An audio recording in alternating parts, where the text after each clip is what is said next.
This is the Bears Barroom Radio Network. The following program is recorded live and intended for all audiences. Radio is scripted now. This is the Bears Barroom Radio Network. The following program is recorded live and intended for all audiences. Radio is scripted now. This is the Bears Barroom Radio Network.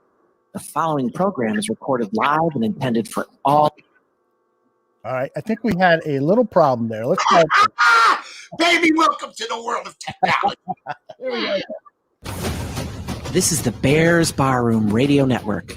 The following program is recorded live and intended for all audiences. Radio is scripted now. We just come up with it. We don't use computers. We don't rehearse. We're going to talk about this next. We're going to talk about them. We're going to talk about the Bulls. And then we're going to have Brad Big Son. And then we're going to have all this. No. If you don't know what you're going to talk about in the top of your head before a show, you shouldn't be in the business. I don't know what you got. I feel like Vince Vaughn in a couple's retreat. The Sharks are circling. Old school, baby. You're listening to the Mike North Advantage, and it begins right now. That's right. The Mike North Advantage starts right now. I am Aldo Gandia, Mike's wingman, and we are on video. We're talking lots and lots of Chicago Bears. There's no need for me to talk anymore. Let me bring in the man, Mike North. How are you, my friend? I got color in my face, getting a little gray, feeling good though, Aldo. We're going to have the time of our life. You've been begging me, please, Mike, please. You got movie star looks. You got charisma.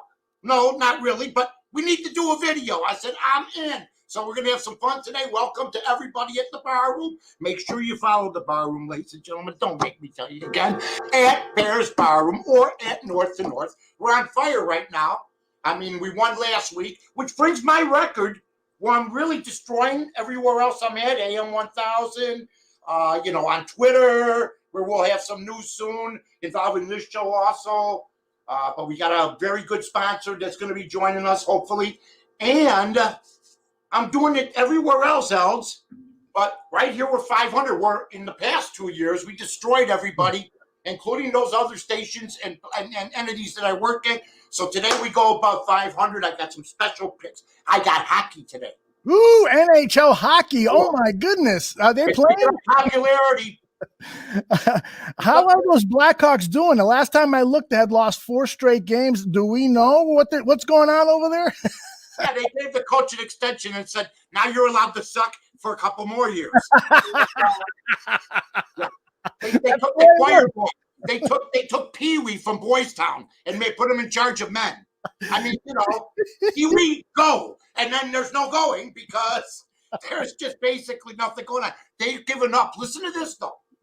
And I know this is going to make everybody proud. Danny Lee used to say, you don't have a weak season, Mike. You don't have a weak season. That's just, hey, Jeremy, you don't have a weak season. And this is why. The Blackhawks give up almost 5 goals a game. But their power play is one of the best. Mm-hmm. But, I mean, they have no playmakers. The Jonathan Taves stuff, to me, is just a mind-boggler. Yeah. Everybody's not allowed to ask anybody anymore what's wrong with somebody. That's weird. Whether it's the Bears, what's wrong with him? Well, we're not saying. What's wrong with this guy? We're not saying. Right. Why doesn't this guy want to come to a basketball game that he's getting paid $20 million a year for, and he's been off for a week? He's tired. I just don't get it. It's bizarre. It's so crazy. Hey, he'll be back next week. Everything's good. I hear the ex-players in the league. See, when you're an ex-player and you're given talk shows and their association with those talk shows are you got to talk NBA and something with Kyrie Irving happens like that. Mm-hmm. And you're going, they don't know anything to the fans. I hear people that watch our dollar, our advertising dollar, who are former NBA players that do pretty out there shows. Saying all they have to straighten things out is their own players and their teammates. You know what? Like the fan is an afterthought, and that's bull. Yeah. And now you're in my arena. and you're selling America that crap, and you expect to make it. You know, that's pretty tough. It is very I don't tough. want to hear that, man. Mike, you're on fire this morning. What's going on? Put them on TV. Now, It's like, you know, it's always like it's like the return of Larry Storch. You remember? I used to love A-Card. Did you? Oh yeah, F Troop, right? Everybody talks about like the old shows, like the Beverly Hillbillies, and Right. how genius they were, and you know they were genius because they were eventually made in the movies. Some of these things. Give me an F Troop movie. There you go. Give me an F Troop movie, but Forrest Tucker not with us no longer. But I mean that guy being cast of Larry Storch, you never hear about those two guys, folks. If you never saw the show, go to Wikipedia, go to YouTube, just look up just an episode of F Troop. There it is. Look at it. Look at it. That's Larry Storch right there sitting down, and that's Forrest. What's his name again? Forrest Tucker. He was in the Sands of Iwo Jima with Right. John Wayne. He was in a lot of great movies. Supposedly, one of the great swordsmen in Hollywood. That's what I heard too. Yeah. That he had a massive penis. That's what I heard. He had a massive. I didn't see it myself. I never showered this man, They but I call heard. it the human tripod. There you go. All right. Well, we've already got an F Troop reference. We've got Blackhawks references, but I we can't are believe you pulled it up that fast. I mean, seriously. once in a while. Once in a while, I get lucky. Wow. All right. We have promised our audience that we're going to talk a lot of Chicago Bears today, and everyone is dying to hear your thoughts on the latest on the Bears, on reviewing the Bears season. So where do we start, Mike? Where do you want to start? Well, we got to start with my guy, Mitch Trubisky. Mitchell. I think that if you don't bring him back, you're in big, big trouble. And then reading Pagano's statements about how the team feels about Mitch. And Pagano, listen, he took a shot at Nagy with that. Mm-hmm. He made it a point to let everybody know with that quote. If people don't know what he said basically, Mitch is the most popular guy in the building. Mm-hmm. Mitch is loved. The team is all in on Mitch. They got his back. I heard Allen Robinson say that, and we talked about it 2-3 weeks ago. Right. So Nagy's in a jam. He is in a big jam as far as I'm concerned. Now what do? You're going to get rid of Nagy? You lose your team. Right. They will lose the team. They went through the nonsense with Foles. They see it didn't work, and now they see what's going on. And I think whether it's the rookie Cole Kmet, Robinson, Hicks, you don't hear any backbiting like you hear about other quarterbacks in the league. And Mitch Trubisky is a heck of a quarterback, and I'm afraid we're going to Jimmy Butler him. Where Butler's ready, Butler was ready to take that next step, and then we let him go. Wow. And if you got 1 year, isn't it amazing? All these coaches are leaving Nagy when he's got, 1 year maybe at the best if he doesn't get it done. Mm-hmm. Isn't that funny that with a year to go, I don't think they have faith that that Nagy is either one, not going to bring back Trubisky, or he's going to blow this because they're taking jobs somewhere else when they're already secure. So that's troubling. You lost a couple more defensive guys. Your whole defensive staff's basically gone except one guy, I think. So it's going to be interesting. And I'm hearing Singletary, I saw on Twitter yesterday, where 70% want to hear more, or they're not sold on him. The other 30 are. And our buddy Shane Marceau, I heard him calling, this is great news to Meatball Bear fans. Whenever they hear an 85 Bears, yes! But Singletary's got some baggage, so we'll see what happens there. It's a mess, though. It is a mess. Barlissimo says, hey, Mike, don't worry. They have a great culture and everything a Super Bowl team needs other than talent and wins.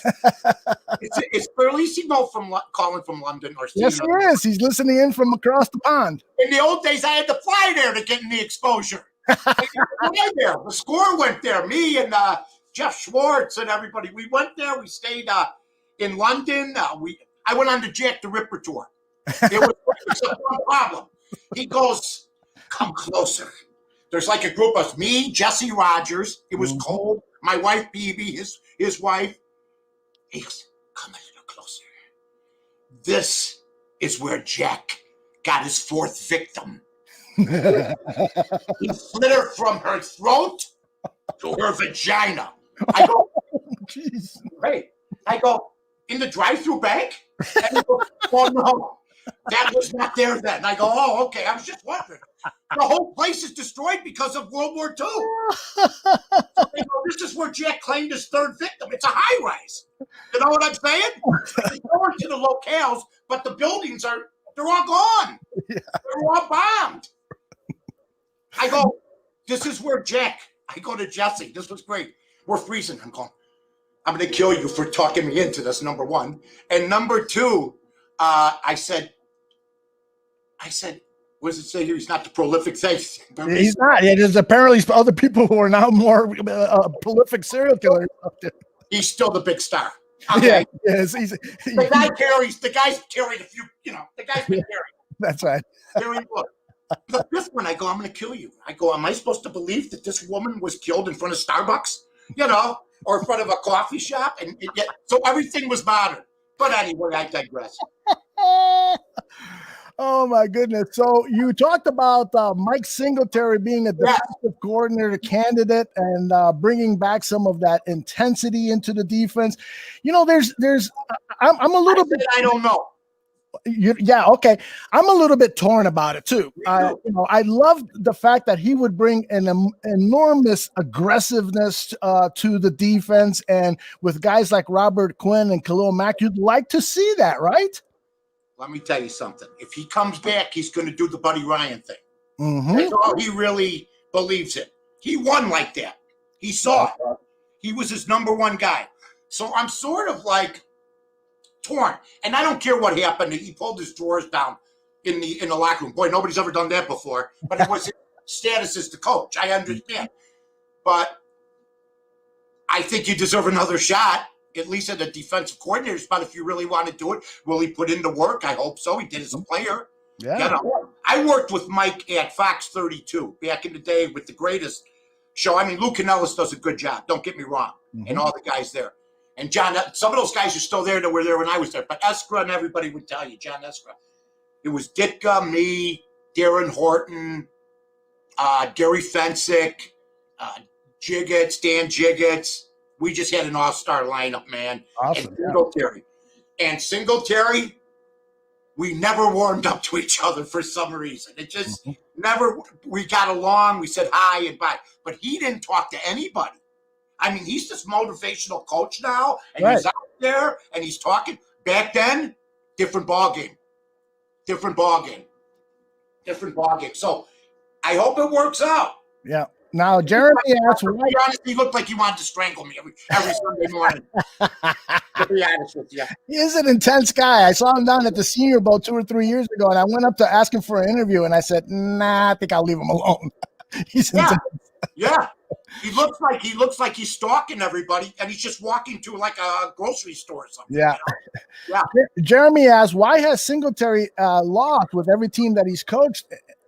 I think that he might be a little too intense for today's player. They get babied a lot nowadays. Yeah. So maybe that's the cause. I would have been interesting, like Roquan Smith and Akeem Hicks. I mean, here's my deal with those two guys. I love them. Okay. But each one missed a Green Bay game this year. And then they'd be back the next week, although Roquan wasn't. But Hicks was back the next week. I wonder if Singletary's the head coach of that team. If they dress. I see Roquan Smith not even dressed. Okay, he had an elbow. Like I said, Butkus played with no knees and he made all pro. And he would have played with one arm. I just wonder, Yeah. And I know you got to look ahead for your future and stuff like that. But I know in the old days, I've said this, oldest Wilson Marshall, those guys, Buffon said he would have played if he was terminally ill, if he could play. So it's a whole different ballgame now, like you said. Ravi says that the Packers own Matt Nagy's soul. I wouldn't doubt that. The Packers own my soul. They owe everybody's soul. Yeah. You forget, I grew up in the Bart Starr Horning years. They've owned my soul for 50, 60 years, except for a brief stop where I got, you got to go and taste a little bit of heaven, or were we in limbo?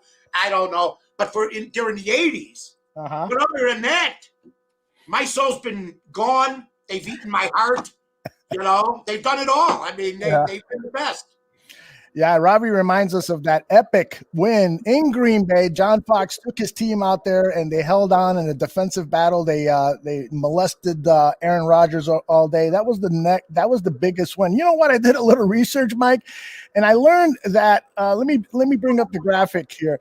I learned that the Bears have not had a winning season or back-to-back winning seasons since the 2005 and 2006 seasons.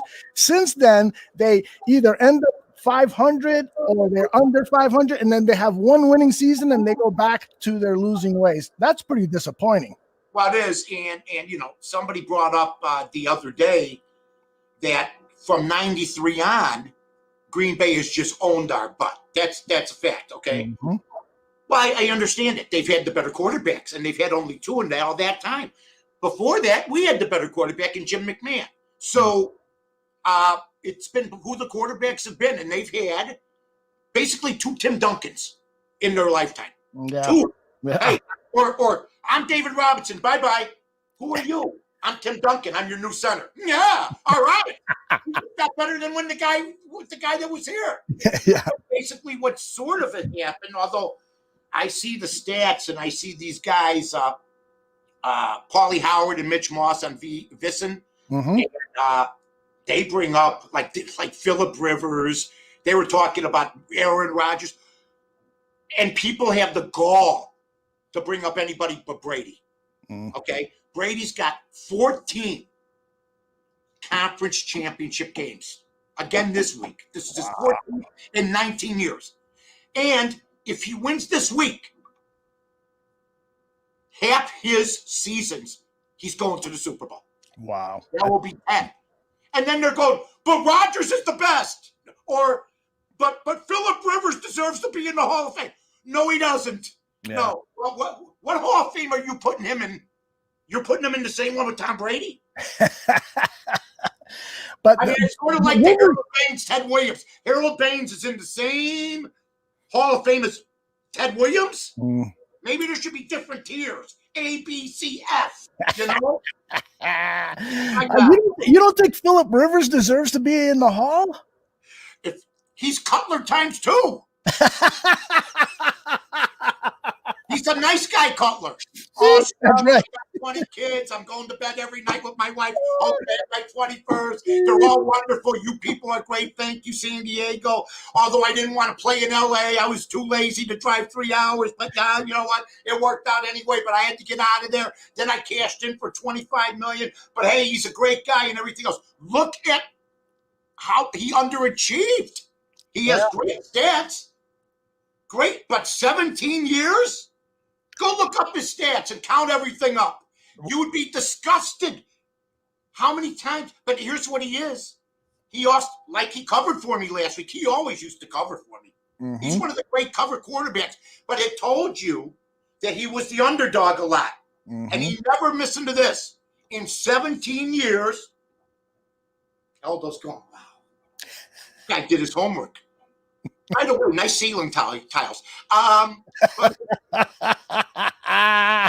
Can't get my eye off those ceiling tiles. I'm looking at the one light. I like that light over there. Anyway, in 17 years, I know there's other great quarterbacks. He never made first or second team. 12. Come on. I don't know. I think he is Hall of Fame material, but it is hard to evaluate quarterbacks nowadays because the numbers are amplified because of it's become a passing league. And so you can't compare like Johnny Unitas' numbers with Phil Rivers. We know Unitas was a Hall of Fame quarterback. If Johnny Unitas was alive today, I'd take him over Phil Rivers at his current age. Let me tell you something. 92-year-old Johnny Unitas. They mangled the guy every week. They mangled him. He'd get up and go, okay, let's go. Go give me another crew cut. We're gonna go up. In the 50s, 60s, and 70s, this guy, when you didn't pass hardly at all. Oh, my God, there's a 40-yard pass. Oh, that's great. Surprised everybody, didn't it? He threw a touchdown in 47 straight games in the 50s. When the football was made out of like burlap and it was tape, In the 60s, a touchdown. One at least every game in the 60s, not in the 90s, in the 60s. And Drew Brees, just a few years back, finally broke that with these new passing rules. And Drew Brees wouldn't have even been able to play, as you know, in the 60s, 70s, or 80s. He got hit once in his whole career a few weeks back, and they like broke him in half and stuff, and they're taking his ribs and putting them back in. So it's crazy, you know? Yeah, Ravi says the Hall of Fame is weird. Guys like Eli should not go, but if there were clutch in the Super Bowl, you got to factor that in. That's a really good point by Ravi. He beat Brady twice. Yeah. To me, when Brady has been like godlike as far as football is concerned, I think if Rivers, now tell me if I'm wrong, there's no debate if Rivers has a Super Bowl. It's over. He don't. And he has a lot of unsuccessful years in the playoffs. Fell on his face. Yeah. Nice guy. I heard this yesterday from the swamp media. He's such a nice guy and class act the way he said goodbye. And he is. And he is. He deserves to be in the Hall of Fame. Because he's a class act and a nice guy? Yeah.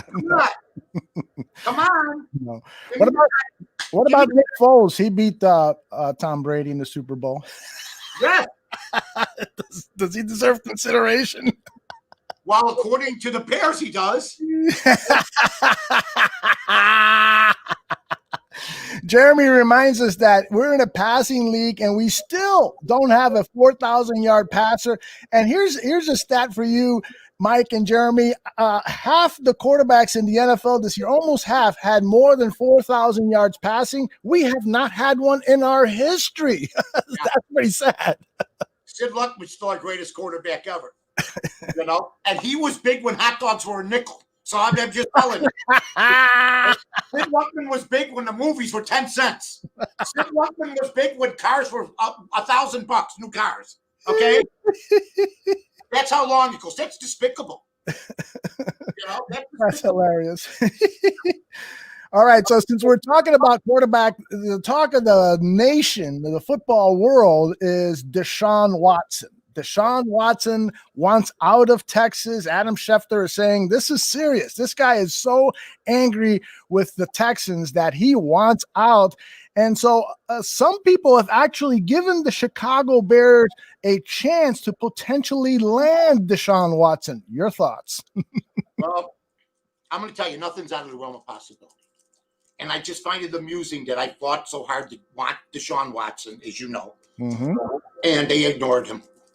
And if they think they're righting the wrong by bringing in a guy that makes that kind of money, that this year is already having issues with his team after one bad, really, their team went south. O'Brien traded his number one receiver, Hopkins. That was a sin, and he deserved to be fired for it. Well, he would not come here. That's a lateral move, is it not? You want to leave a messed up organization to come to another messed up organization? You think you lost your guys? You think you lost talent on Houston? Come over by us. And we don't have a line, and he's been injured a lot. He's had nicks, and I love the guy, but Mitch is my guy. I'm not. Are we going to really take a chance? Are we going to really take a chance and do this again? Are we going to really give up those draft picks? Are we going to take a chance and bring in somebody else like we brought in Foles? And is that in his last year, which could be his last year, where he needs to win, going to bring in somebody new? And if I'm Watson, since they didn't hardly even interview me, I don't know if they ever bought him a sandwich. I don't know. I don't think so. I would never talk to them. Why does everybody think automatically it would be the Bears? There's about 5 teams probably in on, but one of them would not be the Bears. They haven't proven that they can nurture or make things better for a quarterback. And Mitch and him are buddies. They played at Pro Bowls together. They look, and he looks at a guy like Mitch who's 0-2 in the playoffs. Lamar Jackson's 1-3. Man, I like Mitch's upside better than even Lamar Jackson's now, because if you get behind, like I said last week, and he can't use his legs, he's finished because of windy and everything else. You got to be able to throw the ball. So Lamar Jackson's great, but I don't think he's ever going to win the Super Bowl. With Mitch, I don't know. Put some guys around him, like we did later in the year. The line got better. He played better. But I'm done defending him. I won the battle. Yeah. Now, what are they going to do, Aldo? Mm-hmm. What are they going to do? I think they don't even know what they're going to do. Right. They have no idea. And they have to try to keep Mitch as an option because their options are so limited. But like Berlissimo said, if you're Mitch Trubisky, do you really want to come here? I mean, you and I have talked about that in the past. I mean, if you're Mitch and Ryan Pace comes, please come back. Please come back. Are you going to pay attention to him if you got a better offer from the New England Patriots? Doesn't Indianapolis need a quarterback now too? That's right. I mean, there's teams now that need quarterbacks, and the Bears will be one of them if they let him go. People are watching the Bears and laughing and praying in other teams that they're the stump. Mm-hmm. That they would do this, that they would try to do either the same thing again that they did last year, which is get rid of the guy, but then bring him back to save our ass, and now let's try to get rid of him again. Yeah. Only the Bears would do that. Mm-hmm. Only the Bears. Guy with twice as many touchdowns as interceptions. Guy with a winning record this year. A guy that's been to the playoffs twice in 4 years, and you're going to let him walk when there is and then I hear the choices. The guy from Jacksonville, we're going to go down that road again? The guy that looks like Minshew, we're going to go with that? I watched him. No. So Jacksonville would pick up Mitch and make it a better deal, if not for Trevor Lawrence. You don't like Gardner Minshew, huh? Who's running the asylum? Who is running the asylum? I mean, seriously, the Bears are dumber than they were when I broke in. The radio. They are even more dumb now. When you came into radio, what was the Bears like? Because that was what, the 90s? It had a losing season. Mm-hmm. 92. They were ready to kill him here. Everybody, let's get rid of him. Right. Because he had a winning year the year before, 10-6. And he had done that once before, had a losing season, and the McCaskies kept him around, and he won the next year. They didn't let him have that again. They got rid of him. He was probably burnt out anyway, but I argued against it, and the rest is history. I was right again because we took the Dave Wannstedt situation, who, by the way, agrees with me on Mitch Trubisky. I was stunned. It took us decades to come together. Yeah, you and Dave used to go at it, huh? And I love what he's done with his broadcasting career. He's done it great. Yeah, he has. There's no doubt about it. But I will tell you this. I'm a coach, Wannstedt coach. I used to coach. What he did to Trubisky, he owes him a shot. And he owes himself a shot. Because if they get rid of Trubisky, they're not in the playoffs next year. At least we got a shot with Mitch. Hey, Mike, Rodgers could go down next year in the first game. We don't know. Mm-hmm. Or he could have a bad year. Very true. He's getting up there in age, too. Hey, Mike. It doesn't matter anymore. They let these guys, you touch them, they'll be able to play. Rodgers should be able to play till he's 45. Probably. I mean, he really treats his body well. He's into a conditioning and all. They don't kill you anymore as a quarterback. But that has a lot more to do with it. The guy picked them up and carried them around the field and then slammed them to the ground after the whistle. Remember? Boom. Joe Turkey Jones picked Bradshaw upside down. Right? Yes. They were boom. You know, they used to abuse these guys, and then they'd go, what do you mean you might not be able to play next week? Well, I just went through a ravaging experience called I almost died. But that's different now. Mike, tell our followers here about the famous battle you had with Michael McCaskey, who was then president of the Chicago Bears. You were on the Score Sports Radio, the hottest sportscaster in the world. And Mr. McCaskey was on the phone, and you interviewed him. What happened? I mean, me and Dan are together. It's I think our first year, or was it our second year? 93, I think. Well, we had gone into it, and Hilgenberg was traded for a 5th-round pick or something, and I was just incensed because I'd reached the end of my rope. They'd gotten rid of other guys. You know, Marshall, Galt. We were getting rid of the guys that made us all that. And McCaskey came on because the Bears heard I was bitching about it. And they brought Michael McCaskey on to explain because Jay Hilgenberg was very popular in Chicago. And when he came on, it got a little personal between the both of us. It escalated. He told me I was silly. I told him I knew more about football when I was sleeping, you know, than you do. Being an owner don't make, you know, just stuff like back and forth. And Jiggs jumped in every so often. He asked some questions, but yeah, we never talked again after that. That was it. Sorry he passed on, but yeah, that was it. That's the last time the McCaskeys. I saw George McCaskey was on the stations the other day, and I just know this. I don't know if you're allowed to anymore, but that would have gotten ugly too. That would have gotten ugly after that press conference. I was just going to ask you that. I didn't, and I heard it was pretty contentious, so I didn't hear it. But the same thing would have happened with me. Yeah. I don't know where it would have gone. I don't know if they would have come on with me anyway because I'm poison to them. So I'm the guy that came out and exploited and showed all their flaws back in '92 when nobody was really talking about it. And they had, you know, writers like they do now in their hip pocket, so to speak. So, you know, or media members.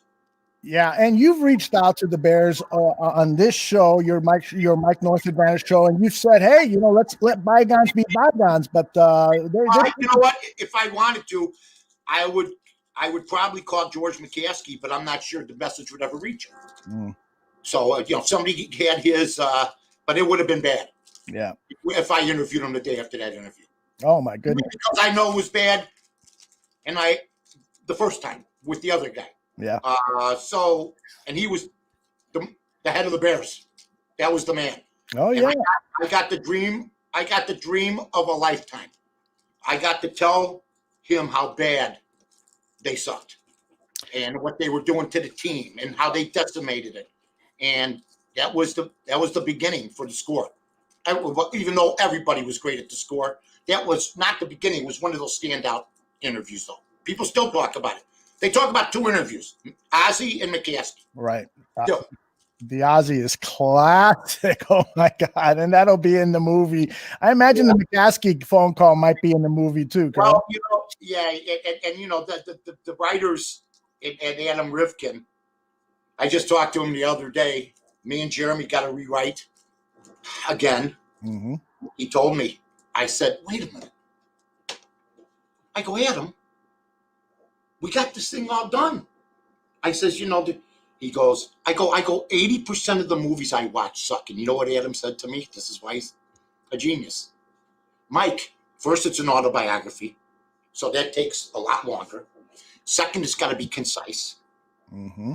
Third, if you want actors to act in it, it better be a good script. Oh, yeah. Because if in a lot of those movies, you don't even know who the actors are. Right. And if you want to win awards, like you always want to win, sure. That's the first time I saw him. I don't want to just make a movie. I want to make an award-winning movie. I whether it's hot dogs, handicapping, radio, I like to be number one. I like to win. And he said, well, then, he says, and he reminds me, I said that. Mm-hmm. Then you have to have a great script that other actors, forget about the lead actor. Right. Will look at, and you know the business, Aldo, you in it, will want to be in. Absolutely. That's how the movie gains steam. Absolutely. Unless you've got like a $200 million budget and you're saying to, you know, a major motion picture star, hey, come on, $25 million. They won't even read the script. I'll be there. What time you want me to be there? But if you've got a medium or small budgeted movie, they're going to read the script and they're going to want to do it because it's a potentially award-winning movie. It's an interesting script, a fascinating character. So you guys will definitely have that. But we got to go back, and I don't like it. But that's what we got to do. I'm sure Jeremy, you spent a lot of time. But you know what? Jeremy Morrison and I will put together a winner. Mm-hmm. You know, I mean, that's all. Because I can't say I want to win and then not do everything there is to win. So that's coming along good, though. Hey, the fact that people are interested is nice, you know. Mm-hmm. So it's good for the score, and it's good for the radio business in Chicago. And it will show people. It's also going to show about the different PC things back then compared to now. Mm-hmm. And there's going to be great characters in it, like Jesse Jackson, you know, Ditka, you know, just a lot, Harry Carey, mm-hmm. just different types of people too. So plus the score guys. So wow, that's going to be such a rich movie in terms of the stories and the characters in it. You know, it's going to be so much fun to see. You know what's funny though? Some movies been trying to get made for 10 years. He tells me, and I'm going, gee, I'll be 78. That's right. Time's running out. I don't even have enough energy to walk to the mailbox. Well, yeah. I mean, hey, life's good. We have this COVID situation. There's nothing we can do. I'm following the rules like everybody else, but I do want to say on behalf of all my friends at Notre Dame High School in Niles and Kevin Clancy, the great coach, this would have been your second straight state championship. Mm-hmm. And the fact that Chicago and Illinois, with the basketball tradition, is not playing and everybody around them is an absolute abhorrent act by the governor. I'm sorry. Everybody else is playing. Even in Minnesota, they have grade school kids playing with masks on. Mm-hmm. Come on. And then the same kids swimming without a mask, you know? So there's a bunch of, but everybody around Illinois and a lot of the Illinois kids have left and are playing in tournaments and other things in other states. Mm-hmm. It just doesn't make sense. So I'm backing all my people. Got a little, let us play. Hashtag let us play. Hashtag let us play. Yeah. Hashtag let us play, folks. All right. We're going to talk a little bit more about the Bears, but I think it is time for us to. Yeah, baby. Nobody's ever seen me when I get charged up. Come on. Wait. Are you kidding me? Let me tell you something. All I'm going to say is I'm going to make a pick on this show. And on this show, with this pick, I will be going for, which is now the pick of the day. Mm-hmm. Got to tune in the bar room. We won't tell people. I'll put it on 3 minutes before the game starts. That barely gives them time to get hold of their bookie. They can't. Where was it? You didn't listen to Bears Bar Room. Oh. All right, here we go. All I'm going to tell you is that this pick is 11-3-1. And on the odds couple last week, I was 2-0, which makes me 6-0 for the playoffs. I'm your stimulus package, folks. Pelosi woke up, Mitch, McConnell, Pelosi, Schumer with the mask and the glasses coming out at you. Nobody gonna do nothing. I'm your stimulus package. 600. If you've been with me, I'm 17-2 my last 3 weeks. $600 a month. That's nothing. All right. This guy saying this, that guy saying that. I don't say it. I do it. I win money for them. There you go. My favorite saying is when you said once, "Why should I win all the money?" Why be a pig? Why be greedy? Why? So we're going into the world of hockey, ladies and gentlemen. NHL hockey. Yes. And I got a game for everybody tonight. It's really 2-2, 2-1. Remember the double twins? I love them. Anyway, people are going, what the hell is that? Doublemint twins. That was from Wrigley Gum Company. And they had twins because they called it Doublemint Gum. That's right. All right. Give me the Vancouver Canucks now. The Canucks. Yes, Aldo. Both of you and I avid. Elwell growing up was an avid Hawk fan. So was I. And now we just pray they could score. Vancouver plus 1.5. You have to go minus 200. So that means if you bet $50, you win 25. If you bet $100, you win 50. So you're taking a risk. But I got this thing real close. You're getting a point, a goal and a half at minus 200. Once again, what that means is it would cost you 200 to win 100 because Vegas doesn't want you to bet this. So bet 50 to win 25, bet 10 to win 5. That's all. A lot of $10 bettors, $25 bettors, bet $30 to win 15. Right. Do it. Double it. Take the Vancouver Canucks plus 1.5 at minus 200. And also take them on the money line plus 115 tonight. Okay, which means 100. Then you get some of that money back. They may win the game outright, and you get the money line. Okay, so you got Vancouver plus the 1.5, and you got the plus 115 for them to win the game outright. Aldo, back to you. Well, you heard it here, and tell your friends. I know everyone out there has a friend who loves to gamble. Mike North has the best advice going for gamblers in Chicago and nationwide. Tell them to listen into the Mike North Advantage. We're going to go video more and more often, maybe regularly. So it's Wednesday mornings right here on our YouTube channel, Bears Barroom. Just search it and let people know. And also those of you watching right now or on the video stored version, make sure you hit like and subscribe to Bears Barroom in that way. And if you hit the little bell below the YouTube page there, you will get a reminder, an alert every time we have a new show, so that way you won't miss out on any of our new shows. And that's a great point. And if you want my picks, look, with the COVID stuff that was going on, I was charging for my picks last year before that. This year, no. You get them for free. Okay, but what you got to do is follow. At least have the common decency. If you're making all this money, I talked to a guy today on Twitter. He direct messaged me. Mm-hmm. He said, Mike, I've got 500 a game since I started with you at the beginning. I'm up $9,000. 500 a game. He's up $9,000. Have the common decency to follow Aldo Gandia. Follow at Bear Barroom. Follow at ESPN 1000. Follow Carmen DeFalco. Follow Yurko. These are the places I'm on. Follow them all. There you go. What then? You don't feel in a way like you're being a greedy pig and taking it all and not giving it back. Give us something back, and you won't have to worry about paying the light bill. That's great. Hey, Mike. I worried about that for a while. Thank God for BB. Thank God, really, for our they take care of all that stuff. Oh. I don't even know. You know how much of a mess I'd be. I'm just starting to mature. I'm starting to feel. Think about it. She's been working overtime for 40 years now. Oh, man. That was the end. She went like that. I'm in. Mike, remind people about your show on ESPN 1000, The Odds Couple. 6-0 in the playoffs. Carmen and I are 7-2. Carmen DeFalco, just like a lot of my partners. Carmen DeFalco does great research. He's great on the air. He's a great buddy. We have a good rapport.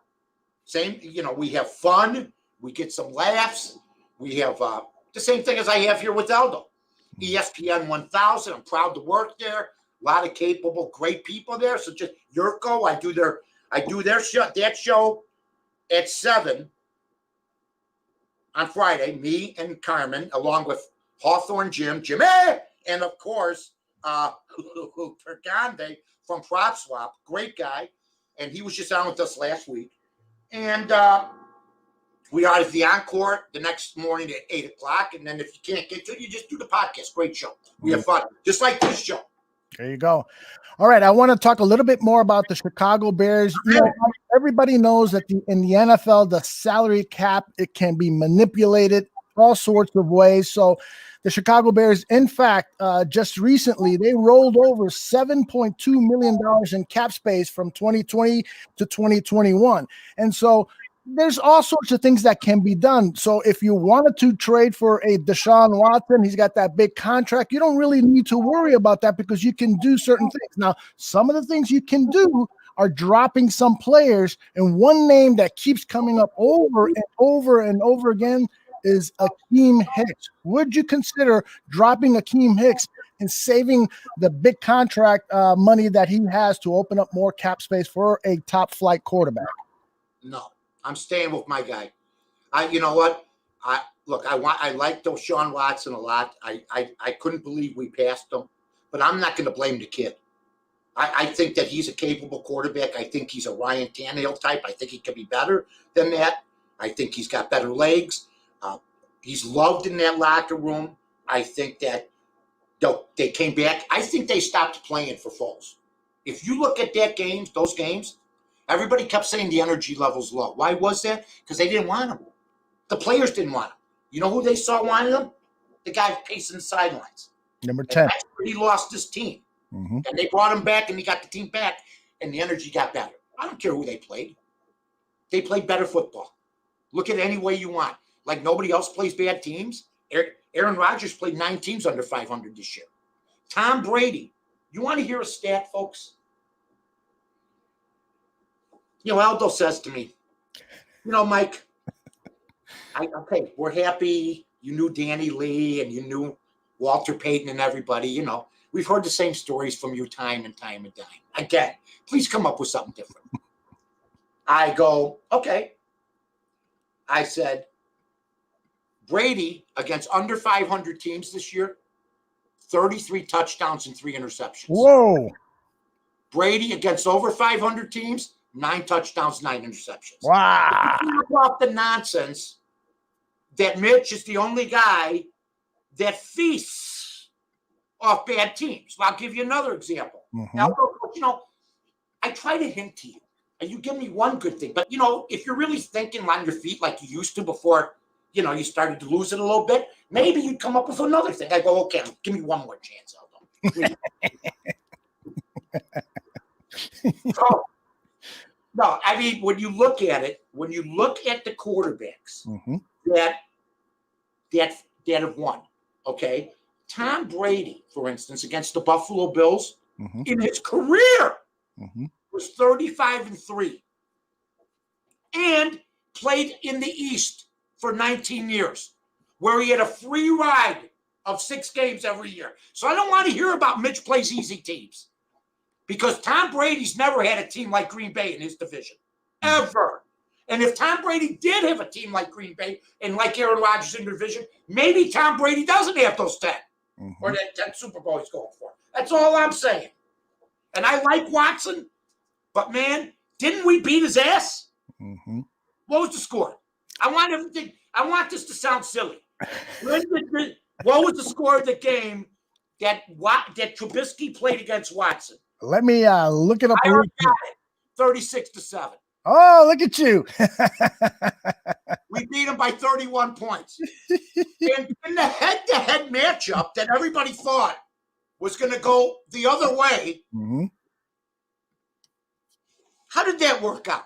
Mitch outplayed him so bad it was embarrassing. And you're nagging, you're thinking of bringing that guy in because he had a bad team like Mitch has had for 3 years. And Mitch has had something to do with it. But my God, they have never put playmakers around him. And I'm going to tell you something else. Allen Robinson, mea culpa. Yeah. I'm sorry. You sign him too, and bring in a speed receiver. Get rid of Wims. Get rid of Miller. Get rid of him. Get rid of them. You can't. You can't have guys that are not Terrell Owens type guys costing you football games and costing you penalty yards. You're Deshaun Jackson. You're Terrell Owens. You're Moss. I hate that. But your Wims and your Miller, I don't know if either one of these guys can pan out. I agree. They were like, it was like a street gang thing. You're not like, I remember what you did with my guy. Boom. What are you doing? A vengeance in an NFL game? Come on. So I asked you about Akeem Hicks, and you're saying you want to stick with your guy. What about Allen Robinson? I'm sorry? Got to have up the middle. Oh, yeah. But although they ran up the middle on us this year, I'm not going to just blame him, but I saw him back in coverage. He's got to rush the passer. That's his only job it should be. That's right. Stop the run, rush the passer. You got him going back in coverage? I'm going, what are you doing? Right. Well, they definitely missed Eddie Goldman, who sat out for COVID purposes. I guess he's got some susceptibility to it, so he sat out. But what about now Allen Robinson? Because really the only quality wide receiver you have on the team is Darnell Mooney, who's entering his 2nd year. Do you bring back A-Rob? Boy, did we miss him too, Mooney. We got Mooney, but he may have injury problems. He's diminutive. Yeah, look at you. I heard Howard Cosell say that once. And nobody knew what he meant. He said, that diminutive running back, Joe Washington. I go, I asked my dad, he goes, so, but Mooney's small. Just just like this kid from Alabama that's a great receiver. He's 175 pounds. They're going to break him in half. He'll be a 3-year guy because unlike the quarterback position, you're allowed to get destroyed as a wide receiver. And if you're 175 pounds, or if you're little like McCaffrey, the running back who's fantastic, but it's because he's not the biggest guy in the world. Yeah. I like Mooney, but Robinson convinced me. I didn't even want Robinson. I wanted Jordy Nelson for the year. We can go back in time. Sure. I don't mind that because I'm one of the guys, unlike people with Foles, that admits when I'm wrong. Robinson's got to be signed because but he's got to do a better job on 50-50 balls. He's got things he can do better at, run better patterns at times. But, man, what do they do without him? Yeah. Mooney becomes not as good. Right. You need him as a tandem. You need the speedster, and you need the guy that can cut across the middle and catch that tough 7-yard pass. I'm with you there, man. You've got a combination of Allen Robinson and Darnell Mooney as your starting wide receivers that can be together for the next 4 or 5 years. Oh my gosh, you have to have that. At least let him do it this year. Franchise maybe Allen Robinson. He may not like it, but that's 20-some million, isn't it, or something? Yeah. He'll be getting a raise. Have Mooney, and let's take our chances. We got Komet, who's only going to get better. Okay. And he's been a find. And I think that next year we got a chance, man. I do. We got receivers. We got a tight end. Our line's improved. Leave Mitch alone. Call better plays. I mean, the nonsense that I'm hearing that Nagy may have called the plays the last 2 games with it might have interfered with Laser because he couldn't handle his ego, couldn't handle not really being involved as much as he wanted to be. That's dangerous. Yeah. He already tried to ruin the kid's career. This is dangerous. He's a dangerous guy. So we got to hope that we can get it done. But, man, it's hard to play quarterback for a guy when you know he's not in your camp. He wanted to get Mitch from the beginning. That's a port. I said that too. It's bad. You can't be doing that. I'm a coach. I can never imagine sabotaging somebody's career. I can't. Yeah. Lots of great comments in the chat room. We've got tons of activity. One of my favorite mentions here is from Berlissimo. He says that when you have a GM and a head coach who basically have 1 year left on their contracts, why are you going to mortgage anything beyond this year? So, and so free agents and coaches who are looking for, they're going to say, well, why should I go to work for you guys? You may not even be employed in a year. Let me tell you something. The coaches on the defensive side of the ball, there's personality things going on too here. There's no doubt about it. Between the offensive guys, Nagy, I just think there is. But the coaches are on the defensive side of the ball. That Titanic is just listing right now. It hasn't even started to sink yet. And they're the guy with the babushka that got into the life raft and looked at him. They're the coaches. They want out now. They're not fiddle players. It's been an honor. No, it hasn't. We're going to die in 5 seconds. It's not been an honor, but they're staying it out. I respect the coaches that are going to stay, but these other coaches are saying, we had our reputation hurt. We lost Pagano. Time to move on. Time to move on, indeed. All right. Before do you have anything else regarding the Bears? Because I wanted to bring up a little baseball to anything you want, Aldo. I'm here for you. You know that. Okay. Well, let me looking good. I got to be honest. The studio looking great. Yeah, thank you. Let me ask people in the chat room. Do you have any questions for Mike regarding the Chicago Bears? I'll ask you one last question on the Bears, and then we'll see if anybody in the chat room has a question. You look all right. This flip is bothering me. I can't believe that at your age you have so much hair. Yeah. That's unbelievable. I mean, really. I mean, seriously. So far, so good. Is the toupee crooked? Wait a minute. No, I mean, I'll tell you what. I did a play called Tony and Tina's Wedding for a week with Frankie Avalon. Did you do that? Really? Yes. Wow, pretty cool. It was an honor of a lifetime. Yeah. My aunts came, my Italian aunts came, and my mother. The way they behaved when they saw Frankie Avalon, it was like they're all over the guy. I go, let him go. Love you on the beach movies. They're all over him. Good-looking guy, clean, no marks. You know what I'm saying? Right. But yeah, I got to do it. I got to entertain. I got to entertain and be in that. movie of Frankie Avalon. And hair's very important. Mm-hmm. But I think Frankie may have a toupee now. I'm not sure. You know who's got the greatest toupees? No. Jimmy Stewart. Oh, well, are they still around? Those toupees? But back then, John Wayne, Jimmy Stewart, these guys. But you know what? Even now, there's guys that are. Humphrey Bogart was bald. Bogart was bald. Yeah, I learned that recently. Yep. Yeah, completely. I mean, sort of take something away from it. But then you see the toupees, how good they were. But if you watch AD, you can tell the difference. Weird. Because back then, they didn't have that. We got a question from the only Merv. Do you think, Mike, that Mitch can genuinely be a starter if he goes elsewhere, or is he destined to be a traveling backup quarterback? Does 29 and 21 as a starter, over 10,000 yards in 3.5 years, 64 touchdowns, 32 interceptions, like double, the highest quarterback rating in Bear history. Does that sound like a backup? I don't think so. If he doesn't start here, he's going to start somewhere else. That's my prediction. And he'll make the playoffs if he goes somewhere else. Another question is, will the Bears look at Cam Newton, your guy, for quarterback? My guy. Thank you, Cam.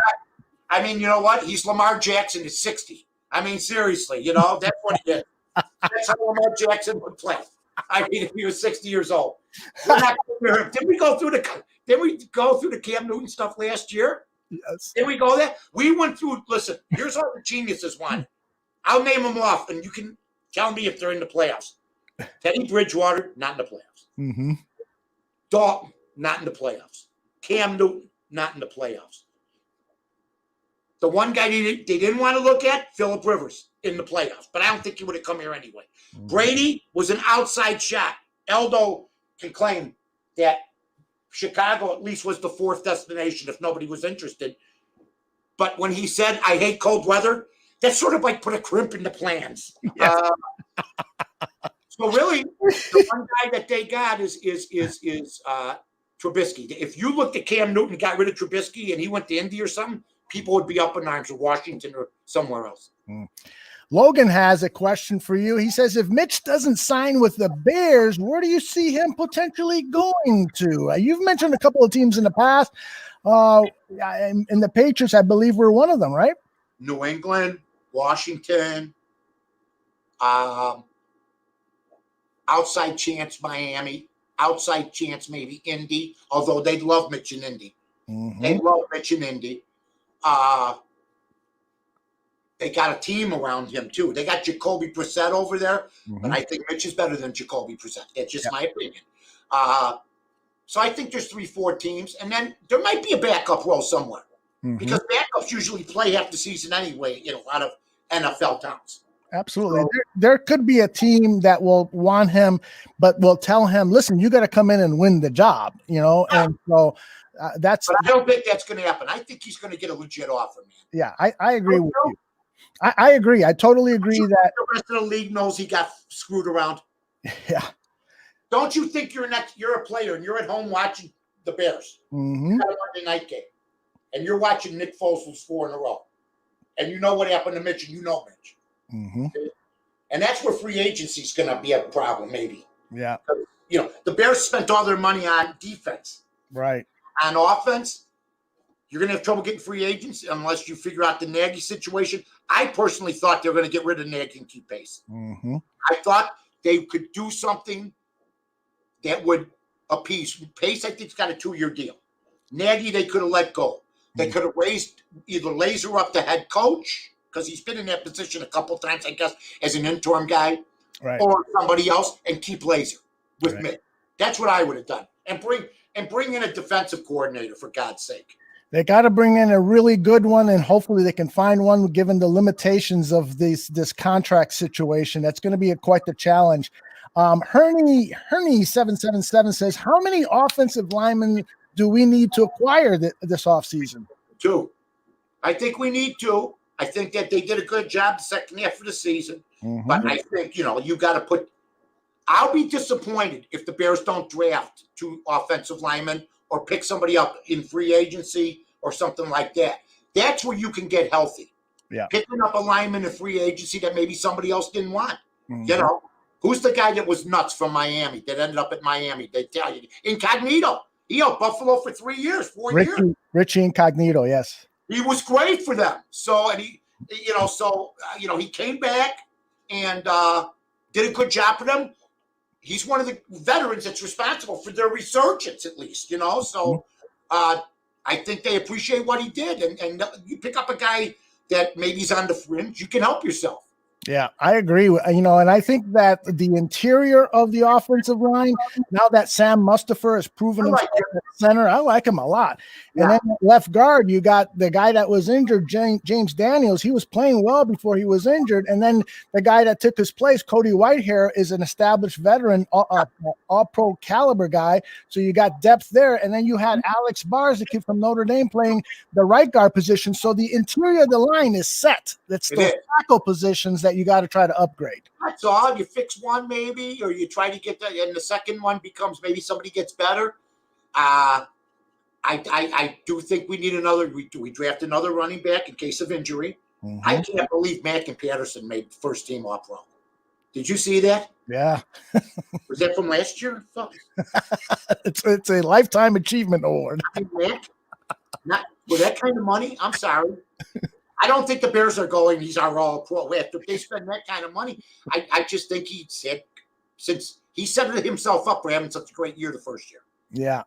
And I'll tell you, he made first team. I was. Yeah, me too. Anderson? Come on. Yeah.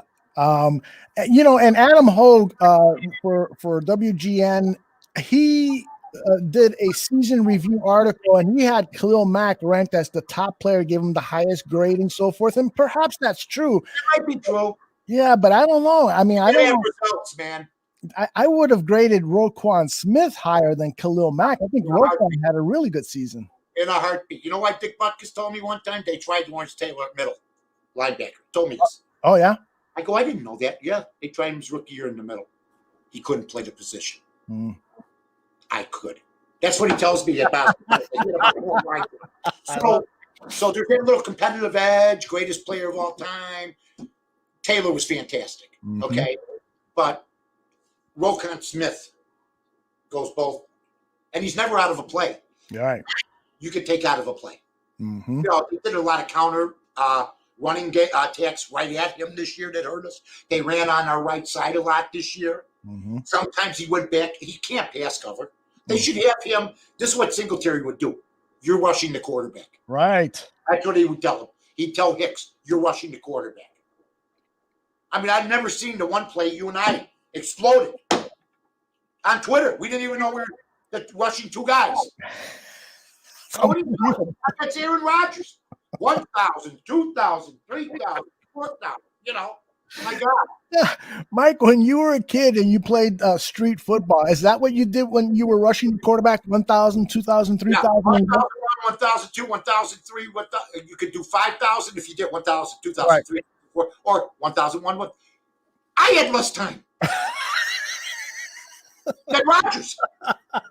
Rodgers is like Detective's Watch. There's a girl named Allison on Twitter. She's funnier than hell. She saw Aaron Rodgers take his helmet off and his hair just flopped out. Yeah. She goes, there's a man whose family does not love him and doesn't have a girlfriend. Yeah, that's the whole strange situation up there in Green Bay with that guy. Yeah. All right, before we go, let's talk a little bit about the Super Bowl. Who do you think is going to end up in the Super Bowl? Patrick Mahomes reportedly practiced a little bit, but he's still under concussion protocol. Are they going to beat the Buffalo Bills and get to the Super Bowl? And are they going to play the Packers, which everyone is saying they're going to go there and beat the Bucs? Kansas City. I'm not falling for their BS. Yeah, my car's running rough. I may be able to race. Okay. And the next thing you know, he's okay. He would have played that if they didn't have the concussion stuff. He would have come back. Like in the 70s. He would have said, I'm all right. And they would have said, what day is it? And he goes, I'm 20. How old am I? He wouldn't. What time is it? Friday. Tampa Bay, Kansas City. And I want Tom Brady to do something. I don't know. Is this controversial to say? Maybe, me, I'm not one of those guys. I want to keep everything even keeled. keep the bar room under control. You know, we're never excitable, you and I. But if Brady wins his 7th Super Bowl, sorry, Jordan. Really? He won 6 with the Bulls. Yeah. When Jordan went to the Wizards for 2 years, he played 82 games one year. He was still talented. Averaged 20 points. And it's only a 4 or 5-man game. Brady going to Tampa Bay with 52 new guys, so I'll make it 51 with Gronk. And if he wins his 7th Super Bowl in a team with his first year that has no culture whatsoever or had none, and he comes right in at 43 and beats Mahomes maybe, or Josh Allen, and then had beat Aaron Rodgers, he's got 7 titles. Jordan's got 6. It would be like if Jordan went to the Wizards his first year and they won the NBA championship, wouldn't it? Yeah, well, but I can't believe you're saying this is like sacrilege. I don't know what that word means, but it sounds appropriate for this. It's blasphemy. Oh, blasphemy. There you go. Blasphemy. Sacrilegious too.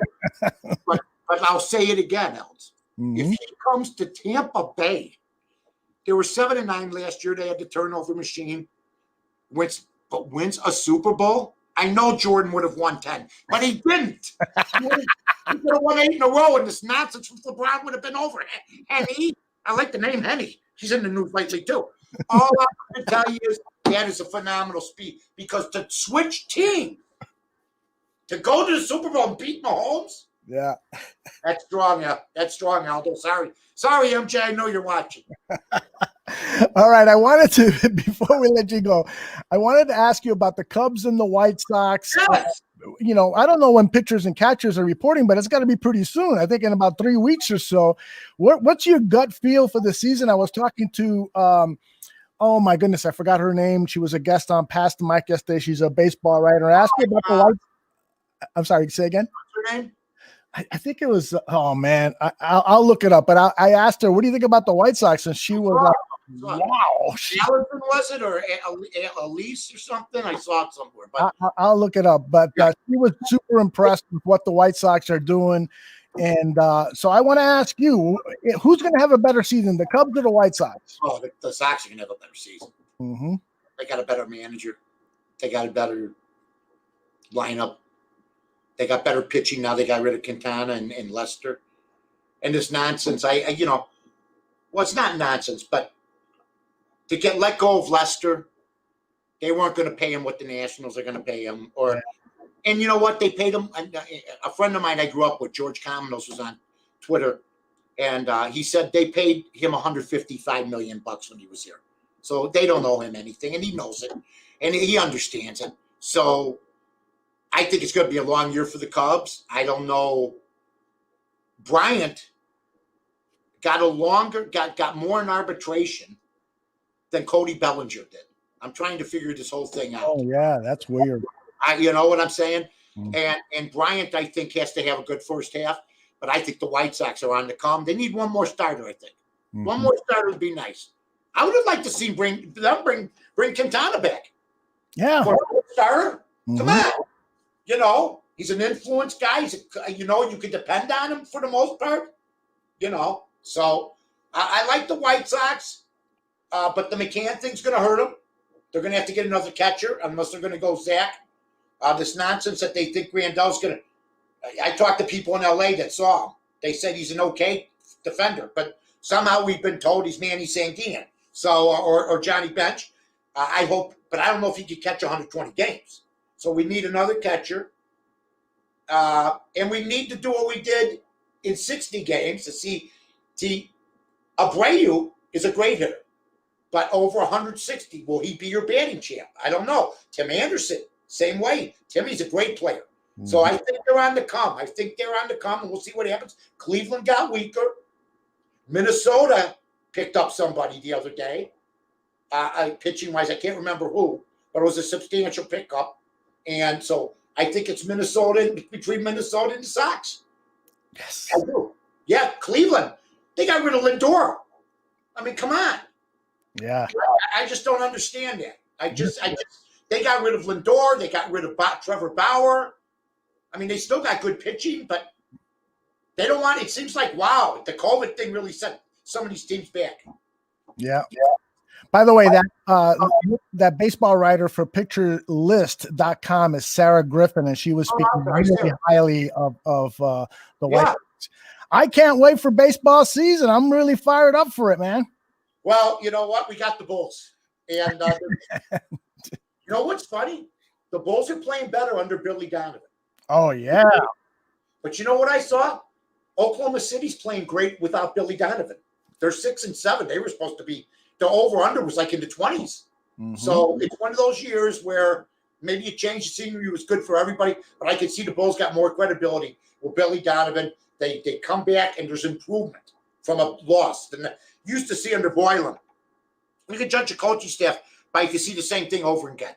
Remember last year we'd say they do the same thing over and over again. Mm-hmm. And no players ever got better with him. Donovan, you see him crap the bed, the next night they don't. And they got a little thing going there. Yeah. Levine is he's got to relax a little bit.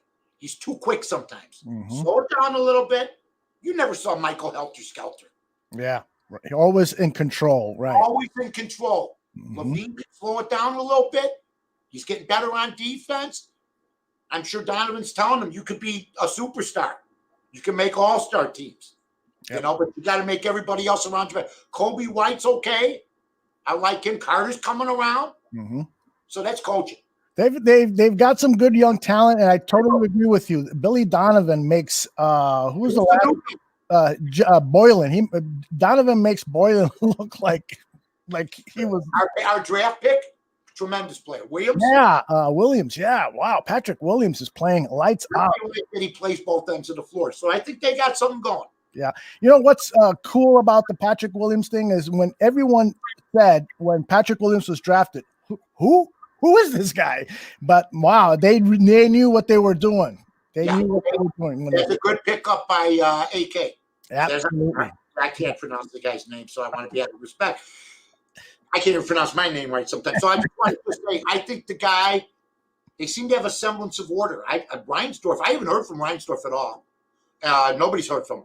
It's like he's taken a step back from everywhere. Right. And all of a sudden, it's like, let's win. Mm-hmm. So, you know what? I think it's a good thing. The Bulls look better in the Sox. You got to be excited for the Sox, but, you know, proof's in the pudding. The rebuild's over. Right. The rebuild's over. Are the Cubs going to be over or under 500 in 2021? And I won't hold you to this. Oh, under. You immediately said under. Quintana and Lester and Arrieta. You know, the Arrieta thing I'm still mad about. I don't care what he did in Philadelphia. He was the guy. Then when he took them out for the Cubs, the other teams said, oh, geez, this guy's – Lester's sort of like that. But I said when they traded Arrieta or they let Arrieta go, I said, that's the beginning of the end. I seen it with the Bears, and it is. They never won again. They're going to be known as the Bears of the Cubs are the Bears. They had one win. Yeah, one win. I predicted like with this team 3 at least. Yeah, but it's hard to do. But my God, they had no life in them. They played like an old baseball team, and they're young guys. They played old, you know. Well, he's 38 years old. Willie Mays out there in center field. Wait a minute. No, that's 25-year-old Ian Happ. Wait a minute, what? You know, I mean, Happ was good, but they didn't have the energy. Yeah. You know. Totally agree. People, follow Mike on Twitter at North2North. It's right there on the screen. North and the number 2 North. For those of you listening on the audio podcast, you can follow me at Bears Barroom on the Twitter machine. We're going to be back here next week on Wednesday morning talking more sports and making some more money. Mike, it's all yours. Say goodbye to your fans. All right, guys. You guys have a good one. Feeling good, feeling ready to go. Let's get this thing going. We got some big games this week. Follow me on Twitter. I didn't have a read on any of them right now. So we got the games tonight. We still got Vancouver, both the money line and the puck line, getting a goal and a half. So you guys take care. So long, everybody.